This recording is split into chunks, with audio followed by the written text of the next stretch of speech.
હાલ ભેરું હાલ. હવે તને હું એમ કહેવાય કે બેશર ગામના હિમાડા અથવા એકાદો તાલુકો વટાડી દઉં અને તારી જરૂર નથી. એટલે હવે તને મારે એમ લાગે કે રાતે 2 વાગ્યા મધરાતે તને ક્યાંક ઉતારવા જવું પડશે. કેમ કે તને રાખવાની હવે મારી પાસે જગ્યા નથી.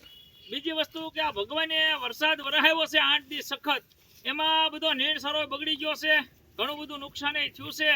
એટલે હવે આ નુકસાની થઈ છે એની ભરપાઈ તને હું રાખીશ. તો મારી પાસે નીણ સારો નથી, તને ખવડાવવા માટે મારે વેસાતું લેવું પડશે. એટલે હવે તને હું 2 ગામને હિમાડે જઈ અને મોકળો કરી દઉં, જેથી કરી અને તારું જીવન તું દુઃખમાં વિતાવજે. હું રાજી ખુશીથી મારું જીવન ગુજારી અને તને કદાચ મારી યાદ આવે તો 2-5 આંસુડાના ટીપા પાડી લેજે, પણ વધારે કાંઈ મારી ઉપર દુઃખ ન લગાડતો. કેમ કે મારી મજબૂરી છે. આજ સુધી તે મને અને મારા સંતાનોને ખૂબ ઈમાનદારીથી અને ખૂબ કાળજીપૂર્વક હાથીહાડ અને કાળજીપૂર્વક રળી અને દીધું છે. પણ હવે તારી જરૂર નથી. એટલે તમને બેયને એક હાથે હું સરપંચ ગામના હિમાડા વટાડી દઉં છું અને રળી ખાજો ને, બરોબર? જય દ્વારકાધીશ મિત્રો, હું છું આપનો દોસ્ત દિનેશ વાણ પાલીતાણાથી એનિમલ ફ્રી ટ્રીટમેન્ટ યુટ્યુબ ચેનલમાં આપ સૌનું હાર્દિક સ્વાગત કરું છું. યુટ્યુબ ચેનલમાં નવા હોય તો યુટ્યુબ ચેનલ લાઈક શેર અને સબસ્ક્રાઇબ કરજો. અને ભૂલા વગર અને ઈમાનદારીથી કહું છું, તળાજા તાલુકાના પાવટી તેમજ તળાજા તાલુકાના ગોરખી આજુબાજુના તમામ વિસ્તારોમાં એકવાર તમારા સાથી પર હાથ મૂકી અને આંગળીના ટેરવાથી આ વિડીયો તળાજા તાલુકાના તમામ ગામડામાં શેર કરજો. તો ઈમાનદારી હોય ને તો, નકર તમ તારે શેર ન કરતા તો આપણે કઈ જરૂર નથી. પણ મૂળ વાત કરું, આ બંને બળદ છે જે છે એ તળાજા તાલુકાના ગોરખી ગામેથી એમ કહેવાય કે ત્યાંથી કાર્ય કરતા ભગવા આર્મી સંગઠનના પપ્પુભાઈ તેમજ સમગ્ર એમનું જે સંગઠન છે એને અવારનવાર આ મા ગવત્રીના દીકરા મળ્યા. એટલે એને રિયલીમાં એકવાર જોયું કે નહીં, હકીકતમાં આ બળદને ખૂબ દુઃખ અને ખૂબ ભૂખ છે અને માથે અત્યારે તમને ખબર છે ઠંડી પડે છે.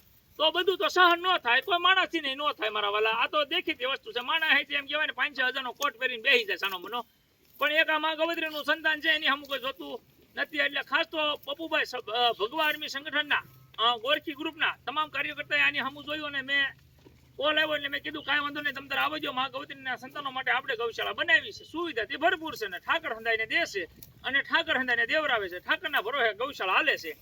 તો ખાસ આ બળદ આપણી પાસે છે એના 48 કલાક કરતાં વધારે સમય વીતી ગયો છે. ખાસ આમ તમે રિયલીમાં જોજો, હું કહું અને તમે માનો એવું ન કરતા. રિયલીમાં તમે હાસું હોય એ તમારે કહેવાનું. આ બંનેની તમારા અંદાજ પ્રમાણે આ બંનેની ઉંમર અને આની કાંદની કમાણી એના માલિકે કેટલી ખાધી છે. રિયલીમાં એકવાર તમને એમ થાય કે નહીં ભાઈ દિનેશભાઈ બોલે એ હાસું છે ને આ વિડીયો શેર કરવો છે, તો એકવાર ઈમાનદારીથી સાથી પર હાથ મૂકીને શેર કરજો. અને શેર કરવામાં તમને કાંઈ પાપ લાગે બધું મને લાગે તમ તારી મારી માથે, પણ એકવાર ઈમાનદારીથી તળાજા તાલુકાના ગોરખી આજુબાજુના વિસ્તારમાં શેર કરજો. અને આ બળદ જે કોઈ ના હોય એને આપણે કાંઈ પાસે દેવાના નથી, આપણે આની સેવા કરવાની છે. અને આ રળી ખાય છે અહીંયા જે છે અહીંયા ખાય છે. મા ગવત્રીના સંતાનો છે, જેને માં કહીએ છીએ એનું સંતાન જો રોડે રખડતું હોય, માં રખડતી હોય, તો આ એને એમ કહેવાય કે આખું જીવન એના માલિક માટે ઈમાનદારીથી સમર્પિત કરી દીધું. ઈમાનદારીથી એના જે કાંઈ હાથી હળાતા એ બધા આખી સિઝનું ને સિઝનું લેવરાવ્યું. પણ જ્યારે છેલ્લે ગડપણનો સમય આવ્યો, આરામથી જીવવાનો વારો આવ્યો ને તેના માલિકે એમ કીધું તને ઝાંકારો દેવો છે. હવે તો એના માલિકે એને ઝાંકારો દીધો. હું કોઈને કાંઈ દોષ દેવા નથી માંગતો, પણ આનો હું વાંક હતો કે તમે આને રોડે રખડતા મૂક્યા. તમારી પાસે હું એમ કહું કે 2-5 ભેહું હોય છે, મા ગવત્રી હશે અથવા બીજું કાંઈ હશે, માલ હશે, ઢોર હશે, પણ એને ખાલી હું એટલું કહેવા માંગુ છું કે તમારા ઘરે તો 2-5 ભેહું હોય, ગાવું હોય ને, તો એનો ખાલી એમ કહેવાય કે એ ડોબાના રાડા જે નીકળે ને, ડોબાનો જે ઓગાહ નીકળે ને, એ ડોબાનો ઓગાહ જો તમારા ઘરના આંગણે બાર ખૂણે ખસકા બાંધીને આને ખાલી રાડા નાખ્યા હોય ને, તો આનું કાળજું થર કાપે કે મારા માલિકે મને છૂટો નથી મૂક્યો. આ બંને આવ્યા ને ત્યારે એમ કહેવાય ને કે હાલવાની હો નહોતી હો, આ વાઇબ્રેશન મારતા હતા આખા. આ સત્ય ઘટનાની વાત છે. અને રિયલીમાંનો વિડીયો જો હોય તો તમે જોઈ લો, તો આગળ મેં મૂકેલા છે બધાય શોર્ટ વિડીયોના માધ્યમથી અપડેટ આપી હતી. પણ રિયલીમાં એમ કહું ને તો એક મા ગવત્રીનું સંતાન સાંભળે છે ને કે આને મારે ને આને શું લેવા દેવા, આને હું મેં કાંઈ આંક્યા છે. આખા મારા 5 વર્ષ મારી ભેગા હતા, મુદલ 5 દિવસ નથી થયા મારી પાસે, એના 5 દિવસ નથી થયા. અને આવી કન્ડિશનમાં આપણે આની કરતાં ભયાનક કન્ડિશનમાં બે આવ્યા હતા. પણ કહું ને કે ઠાકર ભરોસે ગૌશાળા હાંકવે છે, ઠાકર હાંકે છે. આપણી કઈ તાકાત નથી, આપણી કઈ ઓકાત નથી. મા ગવત્રીના સંતાનો છે અને ઠાકર હવને સાજો નિર્વાહ રાખે ને બધાને જાજુ દે એવી દિલથી શુભકામના આપું છું. પણ જો આના કાંદની કમાણી ખાધી હોય, કાંધે છે ને ભાઠા પડી ગયા, ભાઠા આંકીને એમ કહેવાય ધોહાર એમ ગઈ નાખી આખી. ત્યાં સુધી પૂરી ઈમાનદારી તેને આંક્યો અને આને પૂરા ઈમાનદારી તેનું કામ કરી દીધું. પણ આના મૂળ માલિકને એની કદર ન થઈ. ભલે હું એવું નથી કહેતો કે માલિકે છૂટા મૂક્યા, માલિકે નહીં મૂક્યા હોય. માલિકે કદાચ એમ કહેવાય કોઈ હરાણિયાને આપી દીધા છે, ગાલ્યો હરાણિયા લઈ જાવ અમારા બળદા, પણ એ હરાણિયા એ છૂટા મૂક્યા છે. પણ દોસ્ત તો એ માલિકનો હશે ને, કેમ કે માલિકને જરૂર નથી. જ્યાં સુધી બહુ ગુસ્સા આવે ને પછી નીકળ ભાઈ આપી દીધા લ્યો.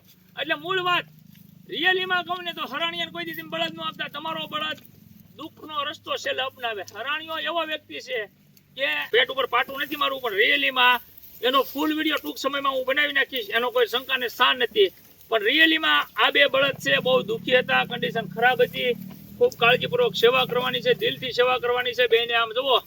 અને આજ સુરાપુરા ધામ ભોળાદ ભાલ દાનભા બાપુની સેવક સમુદાય દ્વારા, એટલે કે દાનભા બાપુની પ્રેરણાથી એમના સેવક સમુદાય યુવાનો જે છે એના તરફથી 145 મણ, કેટલી 145 મણ ભાલનું બાટું નખાવ્યું છે.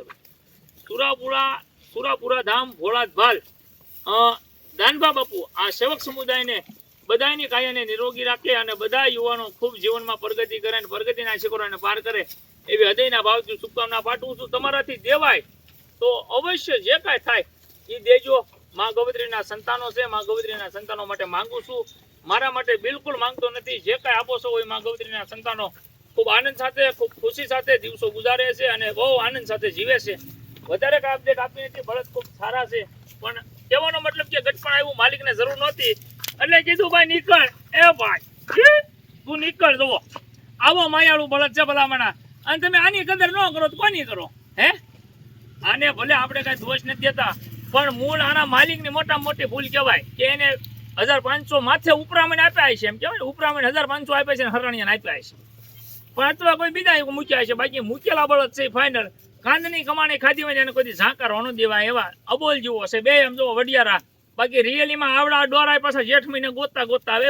આ ડોરા કાઢી દે ને એટલે બળદને સારું જ ખવડાવવાનું. આપણે પોતે જાતે સારું ખાવ તો બળદને સારું ખવડાવવાનું. ઝાડની કડપ છે આ સાંજાસર ફગા પરિવાર તરફથી આવી હતી. આજ એની નિરણના દાતાશ્રી હતા. એટલે તમે પણ એક દિવસ નિરણના દાતાશ્રી બની શકો છો. એક પિકઅપ નિરણ રોજ જોવે આપણે સવારે સાંજે 2 ટાઈમ એક. એટલે જે કાંઈ દેવાય દેજો. માં ગૌત્રીના સંતાનો માટે માંગુ છું. વધારે કાંઈ કહેતો નથી. બાકી તમે બધા જાગૃત છો એના માટે મારા માટે ગૌરવની વાત છે. વિડીયો શેર કરી અને સેવાના કાર્યોમાં સહભાગી દેજો. જય દ્વારકાધીશ, જય મુરલીધર.